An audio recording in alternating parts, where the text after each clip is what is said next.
مولا حسین نے یزید کے خلاف کیوں خروج کیا؟ وہاں پہ بھی صبر کرنا چاہیے تھا نا، وہ تو فاسق تھا بالکل، اب تو کہتے تو ہیں کہ دیکھیں فاسق کے خلاف خروج نہیں ہے نا، اب سن لو، جی، شیعہ مذہب میں یہ نہیں ہے کہ آپ حاکم وقت کے خلاف خروج نہیں کر سکتے، یہ آپ کا مذہب ہے، میں نے آپ کے مذہب کے مطابق اچھا، جواب دیا۔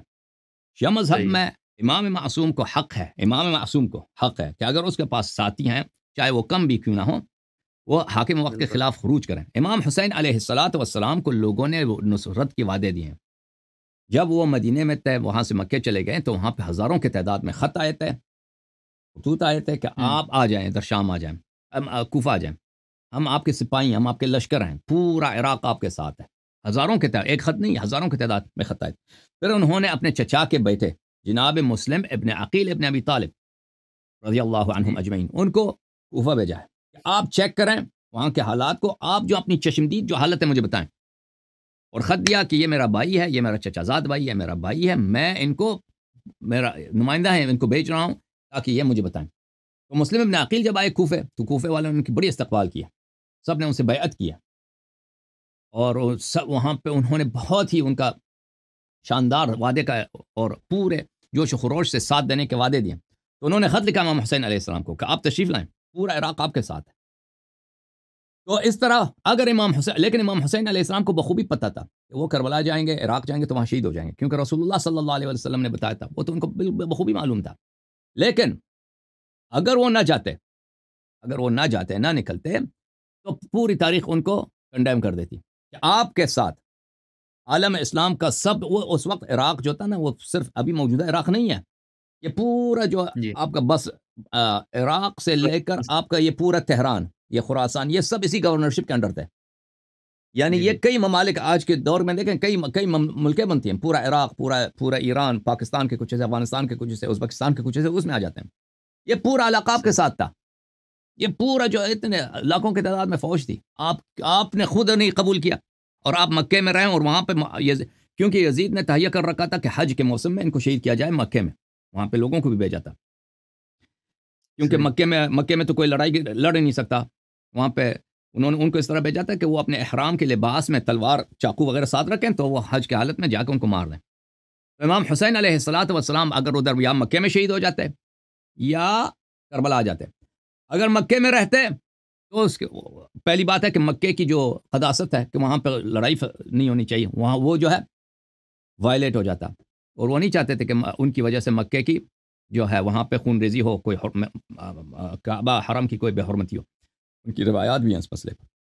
دوسری بات ہے جب وہ صحیح، شہید ہو جاتے حجاز میں، تو تاریخ، پوری تاریخ ان کو کنڈیم کر دیتی کہ آپ کے ساتھ تو یہ جب اتنے لوگ آپ کے ساتھ ہیں اور وہ چاہتے ہیں کہ آپ ان کے امام ہیں، وہ چاہتے ہیں کہ آپ یہاں پہ حکومت بنائیں، اسلام اپنے نانا کی دین کے آپ احیاء کریں اور بنی امیہ کے ظلم کا خاتمہ کریں، تو آپ نے کیوں نہیں کیا؟ آپ کی اپنی غلطی ہے، ٹھیک ہے نا؟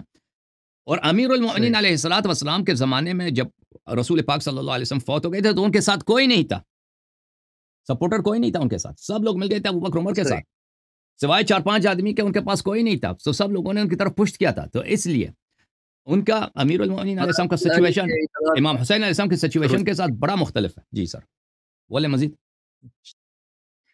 جی، میں کہہ رہا تھا کہ مطلب مولا علی کی جو آپ کہتے ہیں کہ مطلب ان کی تعداد کم تھی ساتھیوں کی، اس لیے انہوں نے خروج نہیں کیا، نہیں تھے، کم کیا تھے، بالکل نہیں تھے، 4-5 آدمی وہ گنتی میں آتے ہیں، جب سامنے والے پورا عالم اسلام بادشاہ کے ساتھ ہے، 4-5 نہیں ہے، یہ سر نہیں کہ کم ہے ہی نہیں بھائی۔ چلیں میں دوسرا سوال کر لوں پھر؟ بسم اللہ بسم اللہ، کیا نام تھا آپ کا؟ میں بھول گیا نام آپ کا۔ عمیر، عمیر؟ جی، جی، عمیر۔ عمیر صاحب، دوسرا سوال کیا آپ کا؟ اچھا حسن بھائی، جو ہمارا جو اہل سنت کا عقیدہ ہے نا کہ نبی علیہ ہوں، السلام صلی اللہ علیہ وسلم اب امی تھے، ان کو پڑھنا ہوں، لکھنا نہیں آتا تھا، ہمارا یہ عقیدہ ہے اہل سنت کے نزدیک نا، تو اہل ہوں۔ تشیع کا کیا عقیدہ ہے اس بارے امی کا مطلب ہے کہ وہ ام القرآن مکہ سے تھے۔ ہمارا عقیدہ یہ ہے کہ رسول پاک صلی اللہ علیہ وسلم نے کسی کی شاگردی نہیں کی ہے، یعنی کسی بشر کی انہوں نے شاگردی میں؟ جی، نہیں کی ہے، ہاں، کسی بشر کی انہوں نے شاگردی نہیں کیا، لیکن اللہ تعالیٰ نے ان کو سارے علوم و فنون دیے تھے، وہ اور جاہل کہنا نبی صلی اللہ علیہ وسلم کو ان کو پڑھنا لکھنا نہیں آتا، یہ برے سب بدترین جہالت ہے۔ یہ سرور کائنات جو پوری انسانیت کے معلم ہیں ان کے شان کے خلاف ہے۔ رسول اللہ صلی اللہ علیہ وآلہ وسلم کو لکھنا پڑھنا سب زبانیں آتی تھیں، لیکن یہ اللہ کی جانب سے ان کے پاس یہ علم تھا۔ اللہ کی جانب سے. اگر کسی یونیورسٹی میں پڑھے ہوتے تو لوگ کہتے ہیں کہ بھئی چلیں، انہوں نے جو قرآن جو شریعت لائی ہے ان کی تحقیق ہے، وہاں پہ شاگردی کی کتابیں پڑھی ہیں وہ یہود نصارہ کا، اس سے مل ملا کے. لیکن انہوں نے کسی بشر کی شاگردی نہیں کیا. وہ سب عرب نے دیکھا تھا کہ وہ بچپن سے ان کے درمیان رہ رہے تھے، اور انہوں نے کبھی کوئی وہاں پہ اسکول وغیرہ تھا بھی نہیں مکے میں، وہاں پہ کسی کی شاگردی نہیں کیا. لیکن اللہ کی جانب سے ان کو پورا علم تھا. بخاری وغیرہ میں بھی روایات ہیں کہ رسول اللہ صلی اللہ علیہ وسلم پڑھنا جانتے تھے، لکھنا بھی جانتے تھے، لیکن اس کے باوجود وہ امی کہتے ہیں ان کو، امی یعنی وہ پڑھنا لکھنا نہیں جانتے تھے. تو جی ہمارا عقیدہ نہیں ہے، رسول اللہ صلی اللہ علیہ وآلہ وسلم پڑھنا لکھنا جانتے تھے. جی سر. اچھا تیسرا سوال میں کر لوں پھر آخری. جی سر، جی سر بولیں. اچھا حسن بھائی، تیسرا سوال میرا یہ ہے کہ آپ کی جو کتب ہیں وہ تو ہمارے اہل سنت والے بالکل نہیں مانتے. وہ کہتے ہیں راویوں کا مسئلہ ہے یا کچھ بھی کہہ لیں. جو ہماری کتب ہیں وہ آپ لوگ نہیں مانتے. آپ جی لوگ سر. کہتے ہیں کہ اس کے راوی پہ جرا ہے، فلانا فلانا فلانا، جو اس کا مطلب دونوں طرف سے نا ریئیکشن ہوتا ہے ہوں، کہ کتب کو بالکل کوئی نہیں مانتا. ہوں. اب باقی بچتا ہے قرآن.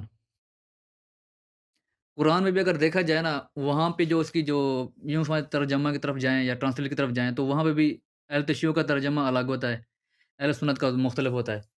تو اس میں یہ بھی اختلاف ہے. دوسری طرف اگر دیکھا جائے کہ امام مہدی علیہ السلام جو ہے نا، وہ ایک کامن جی ہاں. پرسنالٹی ہیں دونوں کے نزدیک، اہل ہوں، سنت اور اہل تشیع کے نزدیک. جب وہ جی واپس ہاں. دنیا میں تشریف لائیں گے تو وہ کن کی کتابوں پہ عمل کریں گے، اہل تشیع کی یا اہل سنت کی؟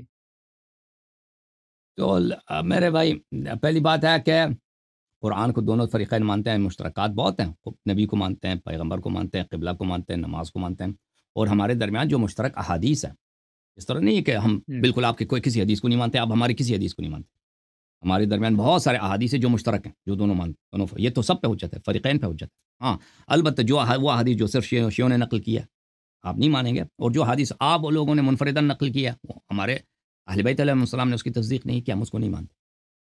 تو یہ ہے پہلی بات. یہ ہے. دوسری بات، جب امام مہدی علیہ السلام آئیں گے تو دیکھیں جو اسلام ہمیں پہنچی ہے، اب اس بات کو بہت اچھی طرح سے یاد رکھنی چاہیے، جو ہمارے پاس ہے یعنی رسول پاک صلی اللہ علیہ وسلم جو علم اللہ کی جانب سے لے کے آئے تھے، ان کے جو خطبے تھے جی صلی اللہ علیہ وسلم، ان کی وہ دیکھیں مکے میں وہ 13 سال تھے. اب آپ اپنے کتب میں جا کے دیکھیں کہ ان کی مکی احادیث کتنے ہیں؟ نہایت ہی کم، بہت ہی کم. صحیح، بلکہ مکے میں ان کے بالکل حالات زندگی کیا ہے یہ آپ کو سیرہ کے کتب میں بہت کم ملیں گے. بالکل ٹھیک ہے بہت نا. کم ہے. ہاں، بہت کم ہے. ان کے اب یہ ان کے اقوال، ان کے افعال جو ہیں مکے میں وہ کیا کرتے تھے، اٹھک بیٹھک، یہ ان کا تو ہر عمل اسوہ ہے حسن ہے، ہر عمل اسوہ حسن ہے. بالکل ان کے ہر فعل میں اتنی حکمت کے ابواب ہیں کہ ہم اس کو سمجھ بھی نہیں سکتے. پھر وہ مدینہ ہے تو مدینہ کے کچھ احادیث زیادہ ہیں، لیکن اس طرح نہیں کہ ان کے سارے جتنی باتیں ہیں وہ ریکارڈڈ ہوں. ان کے بہت باتیں جو ہے نا، بہت کم باتیں ریکارڈڈ ہیں. وہ روزانہ کتنے افعال بجا لاتے تھے، کیا کیا کرتے تھے. مثلا ان کا جو وضو ہے، ان کے جو اذان ہے، ان کے اذان پہ کوئی صحیح حدیث نہیں ہے جماعت مخالفین کے پاس. ان کی جو وضو ہے، ان کے وضو کے متعلق بھائی اتنے صحیح احادیث. ان کے نماز جو ہے کہ وہ ہاتھ باندھ کے پڑھتے تھے، نات کھول کے پڑھتے تھے. اب سب جو ہے ہمارے بھائی ہاتھ باندھ کے پڑھتے ہیں، ایک حدیث بھی نہیں ہے کہ وہ ہاتھ باندھ کے پڑھتے تھے. ٹھیک ہے نا. جو حدیث ہیں وہ جی اس میں یہی ملتا ہے کہ پیغمبر صلی اللہ علیہ وسلم اس میں ہاتھ باندھنے کا کوئی ذکر نہیں ہے.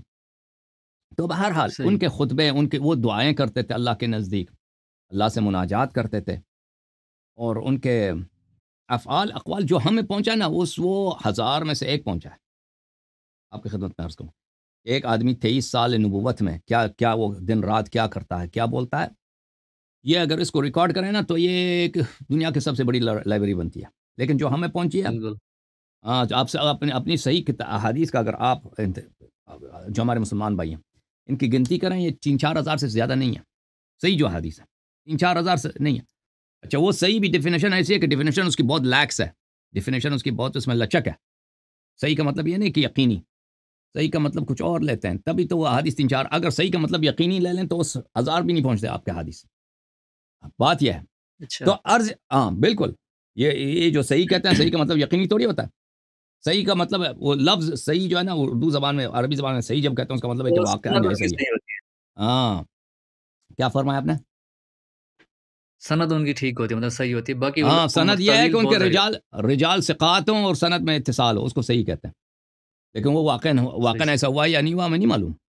صحیح یہ ہے. اچھا، صحیح کی جو ڈیفینیشن ہے تو اگر یہ ہے تو پھر امام مہدی علیہ الصلوۃ، اس میں امام مہدی علیہ الصلوۃ والسلام اگر آئیں گے انہی روایات کے روح سے، وہ کے پاس تو ایک ناقص چیز ہے، وہ دنیا کے اتنے مسائل ہیں، اتنی باتیں ہیں، ان کا کیا جواب دیں گے؟ اور مثلا اسلامی حکومت بنائیں گے، وہ اسلامی حکومت کے احکام ہیں ہی نہیں روایات میں، اسلامی حکومت کے بالکل اچھا، احکام نہیں ہیں، ہاں بالکل نہیں۔ تو امام مہدی علیہ الصلوۃ والسلام کس چیز پہ عمل کریں گے؟ تو دیکھیں بھائی، رسول اللہ صلی اللہ علیہ وسلم، شیعہ حدیث میں یہ بات بہت زیادہ ہے کہ انبیاء پہ جتنی علوم نازل ہوئی ہیں، جو علم حضرت اللہ نے آدم علیہ السلام کو دیا، جو علم نوح کو دیا، جو علم ابراہیم کو دیا، اور حضرت عیسیٰ علیہ السلام تک اللہ کی جانب سے جتنا علم آیا ہے انبیاء پر، وہ کوئی اس میں ضائع نہیں ہوا، وہ سب ہمارے نبی صلی اللہ علیہ وسلم کے پاس آئے ہیں۔ موسیٰ علیہ السلام کے جو الواح تھے، وہ ایک پہاڑ میں تھا، ایک پتھر میں تھا۔ حضرت موسیٰ علیہ السلام کے زمانے میں اس پتھر اس کو امانت لیا تھا، جب رسول پاک صلی اللہ علیہ وسلم آئے ہیں تو اس پہاڑ نے رسول پاک صلی اللہ علیہ وسلم کو دیے تھے۔ تو انبیاء کے جتنے علوم تھے اور ان کے جتنے معجزات تھے اور ان کے جتنے بقایا تھے، وہ سب نبی کریم صلی اللہ علیہ وسلم کے پاس تھے۔ اس کے علاوہ اللہ تعالیٰ نے نبی کریم صلی اللہ علیہ وسلم کو وہ علوم دیے جو پہلے والے انبیاء کو نہیں دیے تھے، ان سے زیادہ نیا شریعت، نئے احکام، اور ہر چیز کا بیان، اس میں جو بھی مسئلہ آ جائے پیغمبر کے پاس واضح جواب ہو، بغیر شک کے، بغیر کسی ظن کے، بغیر کسی اجتہاد کے ان کے پاس جواب ہو۔ تو یہ علوم سب اللہ تعالیٰ اس یہ پیغمبر صلی اللہ علیہ وسلم کے جانے کے بعد یہ ضائع نہیں ہوئے کہ یہ گم ہو گئی، پیغمبر چلے گئے تو بھی ختم ہو گئے۔ یہ انہوں نے اپنے وسیع امیر المؤمنین علیہ السلام کو دیے۔ امیر المؤمنین علیہ السلام نے اپنے وسیع امام حسن اور امام حسین علیہ السلام کو دیے، اور امام حسین علیہ السلام نے اپنے وسیع امام زین العابدین علیہ السلام کو دیے، اور یہ چلتا گیا امام عصر علیہ السلام کو۔ تو امام عصر علیہ السلام کو وہی علم جو پیغمبر صلی اللہ علیہ وسلم کی سینہ اقدس میں تھا، وہ ان کے پاس ہے۔ اس کے علاوہ کتب ہیں، انبیاء سلف کے کتب ہیں جو رسول اللہ صلی اللہ علیہ وسلم نے احکام امیر المؤمنین علیہ السلام کو لکھائے تھے، وہ ہیں، وہ سب کس کے پاس ہے؟ امام مہدی علیہ السلام کے پاس ہے۔ ان کے پاس وہ علوم ہیں جو وہ محتاج نہیں، نہ شیعہ کتاب کے محتاج ہیں، نہ مخالفین کے کتابوں کے محتاج ہیں، کیونکہ یہ کتابیں جو ہیں ان میں ساری باتیں نہیں ہیں، سب باتیں شریعت کی جتنی باتیں ہیں اور عقائد کے سب باتیں ہیں اس میں نہیں، ان کتابوں میں نہیں ہیں۔ اوکے۔